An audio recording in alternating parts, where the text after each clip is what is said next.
Hello, everyone. Thanks so much for joining me here today as we get to talk about one of my favorite subjects, comic books. My name is Jose. I love comic books. I love talking about them. I love sharing them with you. Feel free to follow me on social media if you would like. Links are in the description below. I've also posted a link to the Marvel fan site that'll have plot synopsis and character bios for this issue. We're continuing our run here of the New Mutants, and we are looking at the New Mutants number 49. I have started New Mutants from the very beginning with the Marvel graphic novel, then 1, 2, 3, all the way through. So there are 49 videos plus 2 annuals and 1 special. So what's that, 52? 52 videos as of this recording. They are all done in reading order. Actually, could be more because Firestar is in there, and the Magic limited series is in there as well. So we are continuing where the New Mutants are trapped in time. And so, trapped in the future, which friend betrayed them? And so you see this thing here, and you see Cannonball, Warlock, Cypher, and Mirage. But we also have someone here that you will recognize from Power Pack. So, alright. And so and Bret Blevins does this cover, also does the inside. Bret Blevins, by the way, is a really good artist. So, Ashes of the Soul. So we start out with Douglas Ramsey and Warlock in the shape of a skateboard. And you can see this very futuristic city. Chris Claremont writes, Bret Blevins pencils. I don't know who this Val Mayerik is. Thomas Zakowski does the letters with Jim Shooter and Anna Senti doing the editorial. Alright, so this used to be New York. Now it's simply called the city. And Cypher and Warlock are going toward Uptown. Here it says where the good people live, and Chris Claremont lets us know we are in the future. So you see these cops here chasing them, and they are X, and they're sort of dressed like the New Mutants here. And Cypher notices that, and they're like, gosh, maybe we could swipe one of their uniforms here. But they take a shot, and they miss. But they're heading, you can look at Warlock here. You can see they're heading toward like a dead end here. So he uses his rocket and goes out, but the cops aren't so lucky. And for some reason, those things don't fly. So, Pterodactyl here. Bret Blevins is really good artist here. We're going to see him again, I believe, in X-Men 219. That's the issue where Havoc rejoins the X-Men. So, Warlock catches them, sets them down, but this cop is like, hold it, kid. We're grateful, but we can't let you fly off. And Cypher says, how are you going to stop us? And they left you something to remember them by. Humans are people too. And so off they go. So we're going to see what's going on here in a moment here. So we're here at Xavier's, who's a big, it says here, Heroes Plaza. And we see Wolverine, Rogue, and Nightcrawler statues, and then Storm. And Mirage is looking at a statue of her, and she feels weirded out by it, especially that she's dead. So we're going to get a recap here of Illyana, just like in the previous issue. As I mentioned before, I have a playlist. Feel free to check it out. They are trapped. They were trying, they got away during the Mutant Massacre, but Warlock, Magus, which is Warlock's father, attacked them, and they needed to get away, and Illyana used her power, but she doesn't have complete control of her power, so they're scattered through space and time here. They ended up in the past, and then when Illyana tried to fix the situation, we have a team that went to Days of Futures Past, and then we have another team that went to a different. So they're both in the future, they're just in different futures here. So In this future, it seems mutants have taken control. But you're going to see something that I 100% believe in is that, um, and I've said this before, those with power crave power, those who have no power, um, okay, sorry. Those without powers crave power, and those who have power want to keep power. And the only difference between us and other people is that other people, when they're in charge, uh, if you've ever seen in Netflix has a show called um, How to Be a Dictator, I believe, or Who Could Be a Dictator, or something like that. It's a great show because it really tells us anybody could be a dictator. And it goes to show us here that if the mutants take control, they're going to treat humans the way that humans treated mutants. It's just the way humans and people are. So this is a great analogy. And so Sam and Danny are all upset because the mutants are ruling over the people. They didn't join. They didn't like. There's not a peaceful thing like Xavier's dream, and so Danny is grabbed by two of the police officers and they put her under arrest. She uses her powers to says it says now their heart's desire, but it used to be their fears. And so here comes Cannonball. He's in there, asks how'd it go, and if there was any problems. And he says nothing we couldn't handle, but I lost the medicine. She was trying to retrieve some medicine here. And so now they're going to downtown, which is literally down. Now, in Spider Man 2099, Peter David does this exact same thing. Uptown is the nice, pretty things, it's up.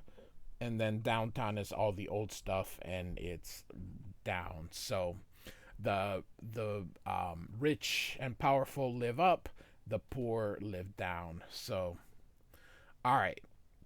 And so they see more cops and they're going in there. They thought they were after them, but they're not here. And so they're going to go see what's going on. And what they're doing is this human couple had two mutant kids.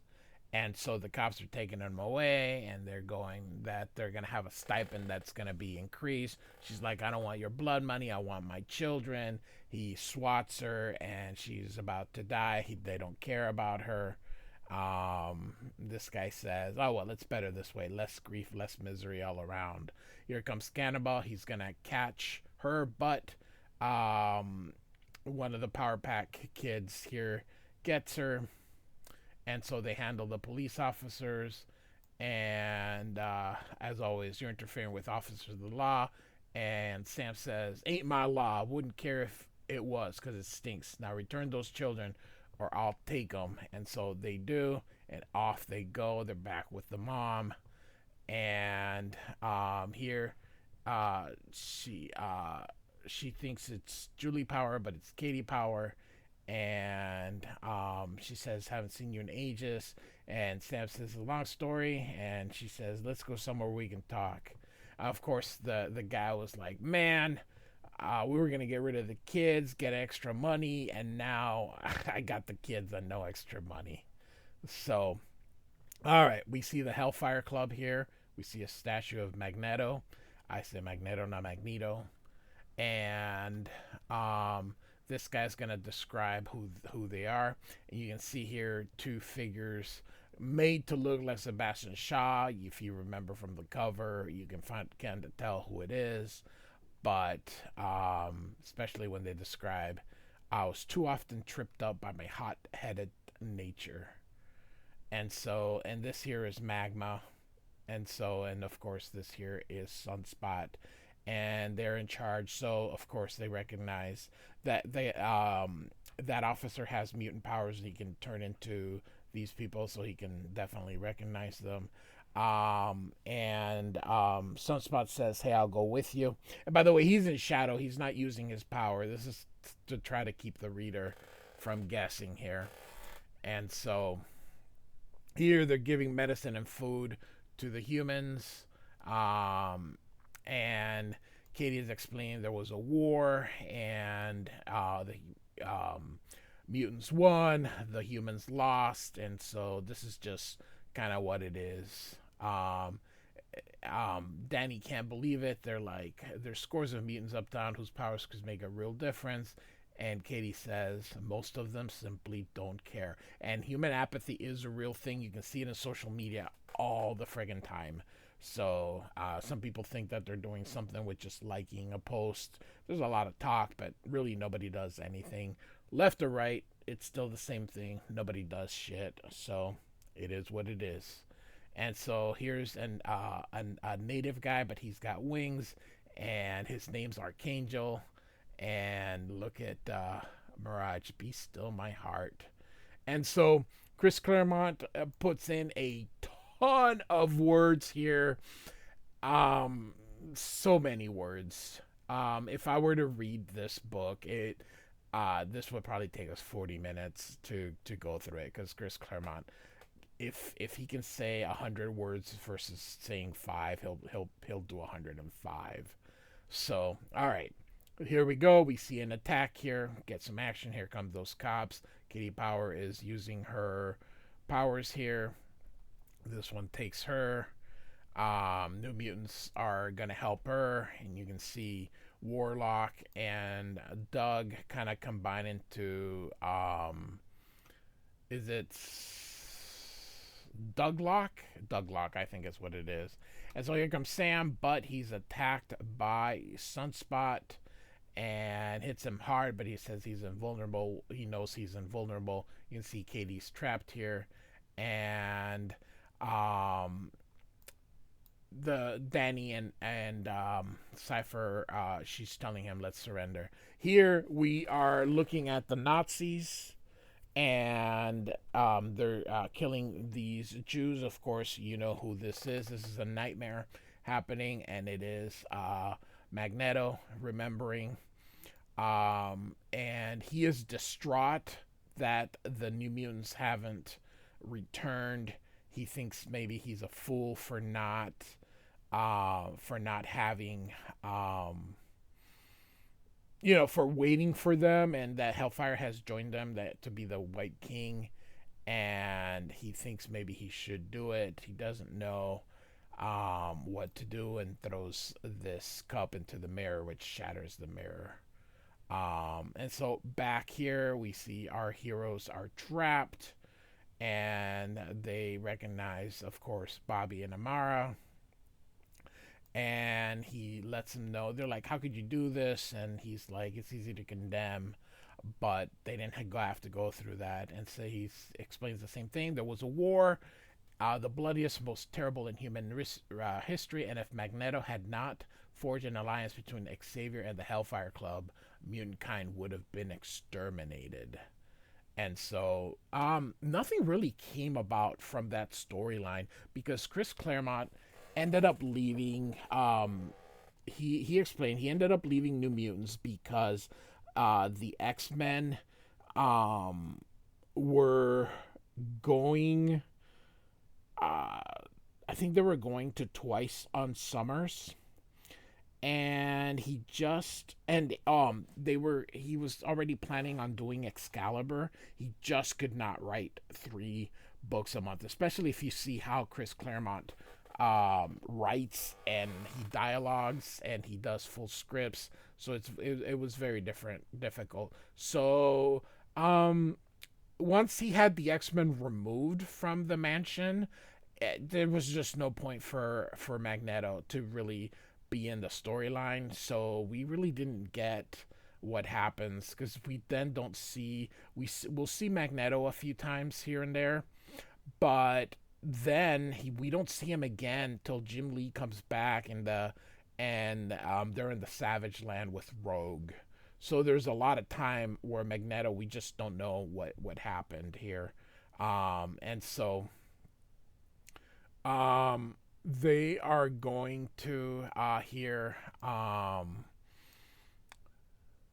So they're saying about the humans here. And he's like, they have downtown. If they live in squalor, it's by their choice. They could prosper if they wanted to, but they'd rather despoil their homes and then blame us for their misery. And then he's like, "What about your goons trying to kidnap uh, Killing Kiss?" She explains that the genetics guys determined among the subs, meaning they explain. Anyway, whatever. Progeny with strong mutant potential. They're fostered to homes uptown. So they're just saying the spare and reality of the Savior School, and of course they're like, that's not what the school is about. Anyway, they're he's asking about Warlock, and Cypher says, I don't know. He was scared. Maybe he's hiding from his dad. And so, but here he is. He touches him and then uses the electricity here and turns into Douglock and short circuits the thing so they get out. And Katie's going to try to get out, but the cops stop him and they're like, "Go, Katie, go help the people, make Xavier's dream a reality." And so they grab the New Mutants here, and then Sunspot says that they are going to reprogram them. They are going to they have telepaths here, and they're gonna modify their thoughts and beliefs to and bring them into total harmony with our community. You'll be able to live peacefully, productive, happy lives among us. And if you are returned to where you belong, you'll believe ours is the way human society should be. This may seem a horrible fate, but you'll feel much better when it's done. In fact, I guarantee you'll thank me for it. And next, Magus versus Warlock to the death. So, when I was a kid, these stories made no sense. I was so confused because in the newsstand, you sometimes missed issues. So, yeah. So anyway, New Mutants number 49 by Chris Claremont and Bret Blevins. Like and subscribe, and I do thank you so much for listening. Goodbye.